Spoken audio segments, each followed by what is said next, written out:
Jedd Fisch is building a sustainable winner at Washington.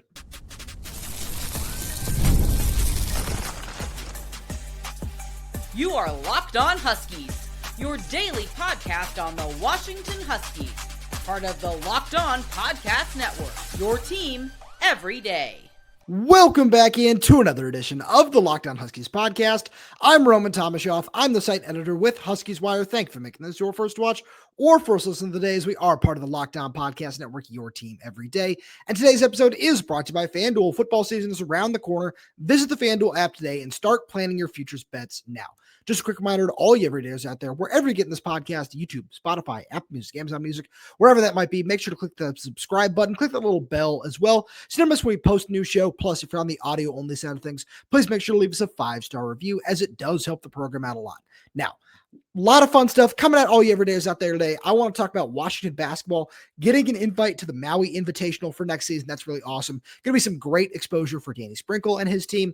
But what I really want to dive into today is why Jedd Fisch is building a sustainable winner at Washington. I split this up into two segments. A little bit later on, I want to dive into some of the true freshmen, because right now I want to talk about guys who are just veterans of the game of college football, because a couple players on this list are transfers to Washington, Alex McLaughlin being an obvious one, but it all starts with Dezmen Williams, because he is the guy that Jedd Fisch has been building his program around for years now, and it goes back before Washington, where I don't think he's getting up and calling him the face of Washington football like he did before he made his first start last fall, if this wasn't something that was in the plans for a very, very long time. And I feel like even if he's at Arizona in 2024, Jedd is finding a way to get that guy on the field a lot. Obviously, that winds up happening here at Washington. And so a lot of what his vision has been for several years is finding ways to build a winner around him. And he's done a great job in going out and acquiring some offensive pieces, taking some from the Kalen DeBoer era. I look at guys who are going to be on the roster for multiple years in Adam Mohammed, Decker DeGraff. Rasheed Williams falls into that boat. It's unfortunate he got injured, because I feel like he is a big part of what this coaching staff is building. And you look on the offensive line, again, true freshmen excluded right now. Guys like Azzopardi, Landon Hatchett, guys with years of eligibility remaining who can be around for a long time. Jedd Fisch is building that sustainability, that cohesion on offense that we just didn't get a chance to see last year. And part of that is because of when he took the job, plus the transfer portal exodus. But I look at the development that some of these guys are going through. You look at Dezmen and everything that he's starting to learn, to just what it means to play quarterback in this, just in college football, in the Big Ten Conference. He's going to continue to learn very soon here when it comes to just making decisions to preserve your body long-term, whether that be sliding, getting out of bounds, different things like that, learning when to throw the ball away, the decisions he already makes with his arms and with his legs, the way he's been able to continue to develop like that. I feel like it's just a real microcosm of what this coaching staff has been able to do at every single position. You look at the Azzopardi development. So that I was discussing on our insider program, which is down in the description below, by the way, if you want to check that out, where he has been one person that has really caught the eye of a lot of Husky fans so far this season with the way he's improved from year one to year two at Washington after coming over from San Diego State. That's a guy who, if you just watch his development track and look at what Washington has just coming down the pipeline in terms of offensive linemen, no matter who you think might wind up playing tackle after Drew departs, presumably following the 2026 season, there are so many talented options that you can just see stepping in and performing at a high level, because Jedd Fisch's coaching staff has proven that's been able to develop those kinds of players now at several different stops in college football. And the same thing with a guy like Adam Mohammed, who we look at Jonah Coleman right now, and he's tremendous. He's one of the best running backs in college football this season. Adam is a guy who's sat behind him now for 2 seasons and got a chance to learn from him. And then in 2026 will be ready to step up and take over the spotlight. He's the kind of guy where you look at the physicality that he has already and all of the athletic traits that he brings to the table, plus as he continues to learn the playbook, as he continues to get more decisive as a runner and continue to learn what it's like to run behind a real college offensive line, unlike some of the just patchwork runs that he had to put together last year behind a patchwork offensive line. I feel weird saying that word twice, but that really is the best way to put it. And I look at that side of the ball, and there are so many just options that we've already seen on the field. I wanted to throw a guy like Justice Williams into this mix, but we've only seen him have 2 career catches in a backup role against UC Davis. So I think it's a little unfair to lump him into this department. But no matter what, as you look all over this roster on both sides of the ball, there are so many guys where it's, okay, yeah, this guy has several years of eligibility remaining, and this coaching staff has shown that it's very good at retaining players, and it's also very good at bringing in players out of the transfer portal to sustain things for a year or two where need be. Alex McLaughlin being a prime example of that. You look all over the defensive side. Jacob Lane is a really good example of this. And the breakout couple of games that he's had so far, he's someone who's really impressed me along that defensive line so far. You look at the nickelback position. I know Leroy Bryant is probably going to wind up moving outside in 2026 once Takario Davis and Ephesians Pricestock depart, but having Rashawn Clark right there, who has been really impressive so far during his first full season playing after redshirting last year, plus a guy like Devin Bryant at inside linebacker, where you can add Buda Aluk to that mix. You can add X-Ray Alexander to that mix as well, where you have this trio of linebackers who, throwing in Jacob Manu too, a proven commodity who, as the days and weeks go on, I do feel like he's going to wind up redshirting for this program, a former all Pac-12 player, where if you add him to this mix in 2026, let's say one of these linebackers does depart for one reason or another, having another guy in that mix who can step in and contribute at a high level right away is so important, because the reason I wanted to just kind of run through all these names is you can look at every single position on this roster, and even defensive tackle, where you've got a guy like Javon Parker. I didn't really want to lump him into this because he's been hurt and we haven't seen what 2025 will look like for him just yet, but I do want to throw his name in there. Elenius Davis, Bryce Butler, these guys who do have years of eligibility under their belts and can continue to step into bigger roles. You look all over this roster, there are guys who have already flashed this season who can continue to do so moving forward. And as you look down the line as to what Jedd Fisch's plan is, obviously it's winning. It's getting to 10 wins. It's getting to the college football playoff. There are so many different things that are in his sights. And when you look all over this roster, there is a sustainable way to get there, where even, let's say Washington comes up short this season. Let's say they finish 8-4. You can look all over and say, oh yeah, it really sucks that Takario Davis is out the door, that Denzel Boston is out the door, that Jonah Coleman is out the door. But when you listen to what this coaching staff is saying about the guys they have waiting in the wings, they truly couldn't be more excited about where this program is going and what it looks like moving forward. And I think that's a huge testament to Jedd Fisch and to his whole coaching staff for what they're able to do both on and off the field. And when I say off the field, I feel like his culture certainly deserves a shout out in doing this, because that's something we've seen for several years now, where you just look at everything that he brings to the table. His mantra of just the building the culture, be a pro, all that sort of stuff. It has certainly resonated with so many players. When you look at what this 2026 high school recruiting class looks like, when you look at just how the players have resonated to his messaging, guys that have held over from the Kalen DeBoer era, different things like that, you can just tell that he is someone who has certainly found a way to make an impact on all of these players, which has led to a very low turnover rate in the transfer portal so far, where a lot of the guys that we've seen depart either, were following a coach to North Carolina, where you look, that's where the majority of these guys went, or there were a lot of them that you knew that they were probably going to wind up getting passed up on at some point in time. And as you just kind of look up and down the list of transfer portal departures from last season, it's not necessarily a very long list of players that really just stung on their way out the door. And I don't mean that to disrespect anybody, because I think guys like Peyton Waters, Kamori House, Thaddeus Dixon are all tremendous talents. And I certainly hope that they see nothing but success at North Carolina. But when you look at it from how this coaching staff viewed their departure, it was, okay, well, yeah, and in terms of a guy like Thaddeus Dixon, we're adding Takario Davis, so we can figure that one out. With Kamori House, we're bringing in a couple of linebackers, Jacob Manu, X-Ray Alexander, Buda Alukta, so we're comfortable with where that position is going. Peyton Waters, there's a young safety in Ryland Dillard Allen coming in, plus Alex McLaughlin and CJ Christian out of the transfer portal. There are so many different ways that you can look at how this roster has been constructed by Fisch, by Senior Director of Player Personnel Matt Doherty, and that entire front office staff. And you can just see that there is a vision not just to take a big step forward from where this program was last year to 2025, but 2026 and continuing down the road with building through the high school ranks and supplementing transfer portal talent. And as long as you're able to continue to add elite guys along the defensive line, This program is completely primed and ready to be one of the top 6 in the Big Ten. And I feel like there are several true freshmen that are going to contribute to that as well.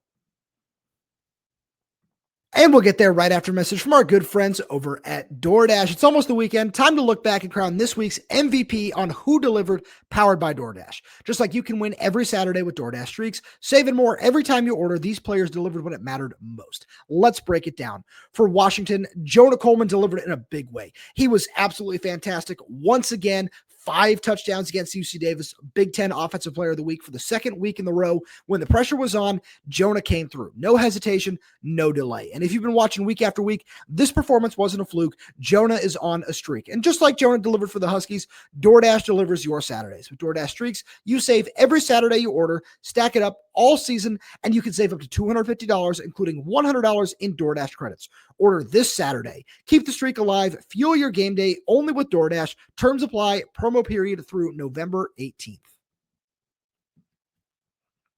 So as we kind of turn the page here and move from some of the veterans to some of the newcomers and talk about some of these true freshmen, it's a really exciting thought. Because like I was saying with Damon Williams, where this has been the plan of Jedd Fisch's and his entire personnel department for a long time, you could say the exact same thing about a lot of these guys who are coming in as part of the class of 2025.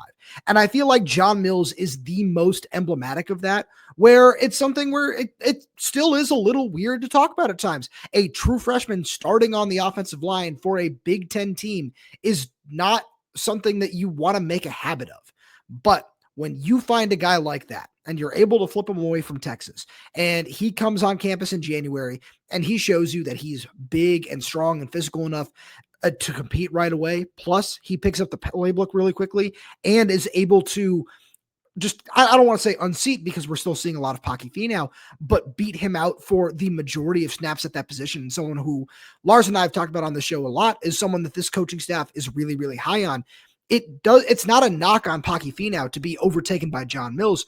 It just shows how talented of a player he is and why he is going to be starting along the offensive line for a team in the Big Ten when Ohio State comes to town in a couple of weeks, when you have to face off with Michigan, Illinois, Oregon, because that's just how they view him and what kind of high-end upside he brings to the table. And if he does end up sliding out to left tackle next year, that's great. And you're probably going to still take some lumps as he continues to learn that position. But for a guy who, if you want him to take over as a redshirt freshman and he plays 3 or 4 games on the offensive line, gets a couple of snaps under his belt, that's one thing. But instead of that, having a plan to get him into the offense this year, get him ingrained, get him up to speed, up to the physicality level, and just have him really learn what it is to play Big Ten football. And then all of a sudden next year, he's protecting Damon Williams' blind side and Paki Finau's at left guard, or Champ Talealia and Paki Finau's on the right side, something like that. There are so many different ways that you can make this work, but it's about getting those guys up to speed quickly. And this is something I remember Jedd Fisch talking about very early on in 2024. I think it was during his introductory press conference where he said, yeah, we want these guys to come in and play as freshmen because then when they're sophomores, they already know what to do. And by juniors, they've seen so much and they know so much. It's not like they've started 4, 5, 6 games, whatever it is. No, they've, played in 24, 26 games, something along that line. And they've already just seen and experienced enough football that they understand what to do, and we don't have to continue to coach them up the same way that we would with someone who has been sitting on the bench for 3 years because you take a transfer in ahead of them, and then all of a sudden, that they don't want to transfer out, but they end up just only seeing time at the end of blowouts, different things like that. Having someone who can play right away and just get all that experience early on in their college football career is so important. And you could say that at wide receiver. Look at Dezmen Roebuck. Look at Raiden Vines-Bright. Having those 2 guys right now as 2 of your 3 starting wide receivers, are there concerns against some of the bigger, stronger, more experienced teams in the Big Ten? The Ohio States, the Michigans? Yeah, certainly. But at the same point in time, if they're able to go out and play up to the competition right away, you're going to be thrilled. you're going to be absolutely thrilled. And at the same point, if, everything works out and you're looking at this in 2026 and 2027, these guys are still starting for you. It's wait, no, these guys have already played in this. It's not, look at Rasheed Williams, for example. It's not a knock on him because look at all the talent he had to sit behind when you look at 2023 and that incredible trio of wide receivers. And even last season, when you bring in Jeremiah Hunter and Giles Jackson as another year of eligibility, that's not Rasheed's fault. But when you look at just the way that this rotation has played out this year, he does get to earn that starting spot before he gets hurt. But then all of a sudden, there's just, I don't want to say a lack of talent behind them. There's just so much room for somebody to step up and somebody to prove themselves, no matter who it is. If it was Kevin Green or Audric Harris, this coaching staff is going to be just as happy. But the fact that it is these true freshmen, again, not only speaks to the talent identification and evaluation that this front office and all of these guys that have been around Jedd Fisch for 4 and 5 years now already understand and have just proven to be very good at, but it's also just something that is going to pay off down the line. When, let's say Damon Williams comes back for his senior season and he's got to go on the road to wherever it might be, Ohio State, Michigan, whatever. All of a sudden, these are things that they have experienced for 3 or 4 years together. And he's not, I'm breaking in a new receiver over here. And yeah, I know this guy, but all of a sudden the defense can key in on him because they know I want to throw at him 8, 9, 10 times. There's so many different ways that you can look at how this team has been put together, not just for this season, where I certainly expect them to take that step forward, but for down the line, and why this can be a really exciting team for 3, 4, 5, 6 years. And obviously you want to make sure that you're continuing to get that talent in on a year in, year out basis. But you look at this offense and which obviously is why I started there, because it's Jedd Fisch's bread and butter. There are so many different things that you can look at and you can just say, okay, I understand why the plan is the way it is at this position, at that position. And then as you continue to infuse more talent, wherever this coaching staff sees fit or wherever they feel they can continue to upgrade, that's great. And if they're continuing to be, beat out by whatever guy from the 25, 26 class, whatever it may be, you're more than happy with that as well, because the best talent will rise to the top. And with the way this coaching staff has shown that they can acquire and evaluate talent, there is no reason this team can't be a top 6 team in the Big Ten for years to come when you look at how all of these players are going to continue developing. And the same can be said on the defensive side. We saw Devin Hyde have his first career sack against Colorado State. We've seen Ryland Dillard-Allen, Dylan Robinson get snaps in both of these first 2 games at corner, at safety for Ryland, and then on special teams as well. It's getting these guys ingrained and up to speed quickly because you feel that they are going to be big building blocks for you moving forward. And I think Ryland is the one guy who I really want to highlight here because we've seen him play probably the most out of these 3 guys that are going to wind up playing in most, if not all, games on defense. And Ryland is the kind of guy where you look at him when he got here in the spring, and it was, okay, I see all the talent, the speed, the physicality, everything this guy brings. That's all great, but he's a little bit undersized. So let's see how that plays out. And he's shown that does not matter. Dezmen Roebuck has done the same thing on the offensive side of the ball. It's these guys are just going to find a way onto the field. And if they're doing that now, it's not an indictment on Vincent Holmes per se, or CJ Christian, who I know missed the UC Davis game with an injury. It's not an indictment on those guys that this true freshman is playing over them at one position or another. It's just a statement of, yeah, the best player will play no matter what year they are, no matter what's going on. Those guys will always find their way onto the field. And with a guy like Ryland, it's an exciting thing to think about because when you look at this 2026 safety room, Alex McLaughlin is going to be the player starting next to him. And you look at the rotation, if it's Vincent Holmes, and I really didn't want to mention too many 2026 guys because obviously they're still a long way off. But if Gavin Day is the 4th player in that, 2 deep at safety, where obviously it could still be Raheem Wright or Paul Menke or somebody else, you're going to be more than happy with that because all it is finding a way to get the best talent on the field, regardless of year. And that's one of the things that I really appreciate about how Jedd Fisch has just taking a different approach with this roster where, yeah, obviously we want to make sure we have these experienced players at all these different positions. That's why you go out and get a Carver Willis to play left tackle instead of trying to make it work with whoever you want on the roster, where they tried Soane Fasolo for multiple games last season, Maximus McCree in that same light. And it's not that I want to knock those players either. It's if you can go out and continue to upgrade there, that's great. And you look next to Carver Willis, you can, again, you can continue to bring along a John Mills in that same light. And it's the same thing with Ryland, where you look at how he's playing now. We saw him take so many first-team reps this fall with Alex McLaughlin next to him. It's very clear that this coaching staff has a vision for not just this year, but for 2, 3, 4 years down the line of what this could look like on their roster at every single position. And I think that's a great way to just kind of look at what this team is doing, because you can look at it this year, and I'm sure there are going to be people who say, I am concerned with these underclassmen stepping up. And I think that's fair, because they're still unproven until they go out and do that during Big Ten play. But at the same point in time, all of the talent is there for them to take that step forward in real time and, make a big play, like Dezmen Roebuck, for example, having that 47-yard touchdown against UC Davis. Yes, it's UC Davis, but that's a great way to get a true freshman ingrained and let him get comfortable and get his feet under him. And if all of a sudden, he starts becoming a favorite target for Demond Williams and is getting targeted 3, 4, 5, 6 times a game, that's great. And you're going to be more than happy with that if he continues to turn into a reliable receiver like he showed throughout his high school career. All of a sudden, by the end of the year, these guys aren't going to be viewed as true freshmen anymore, even though it's going to say that next to their names, because they have so much experience under their belt. And that's going to do nothing but continue to pay off for this roster long-term. And speaking of exciting long-term outlooks, let's switch gears here and let's talk about Danny Sprinkle and his team going to Maui.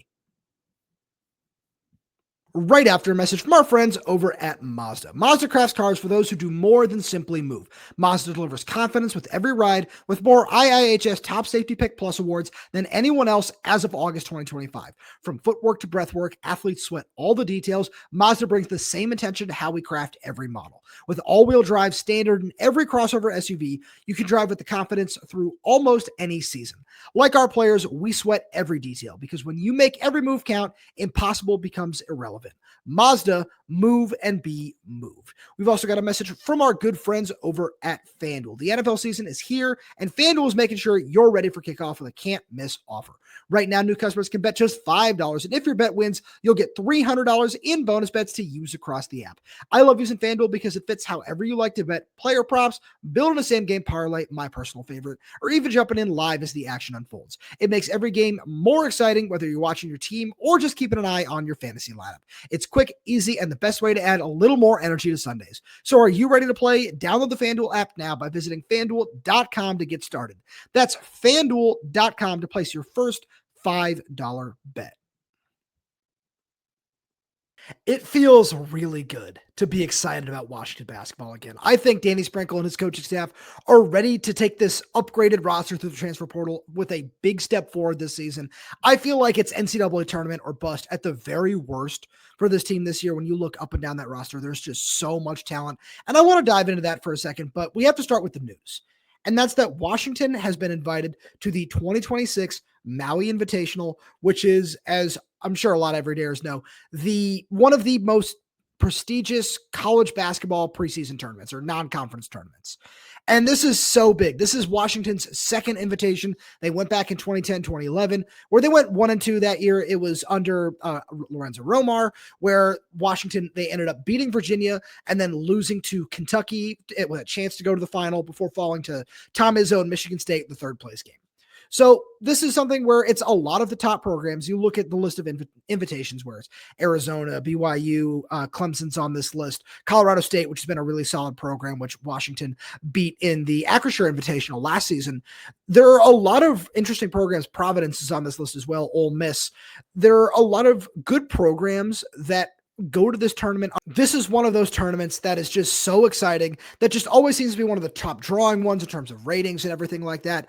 And for a Danny Sprinkle team and for this program that has not been to the NCAA tournament since 2019, and there's just been a general down vibe around the basketball team. This is so exciting because I look at what this roster could look like next season, where taking the transfer portal completely out of the equation for right now, because a lot like Jedd Fisch, Danny Sprinkle seems very intent on building through the high school ranks and supplementing through the transfer portal.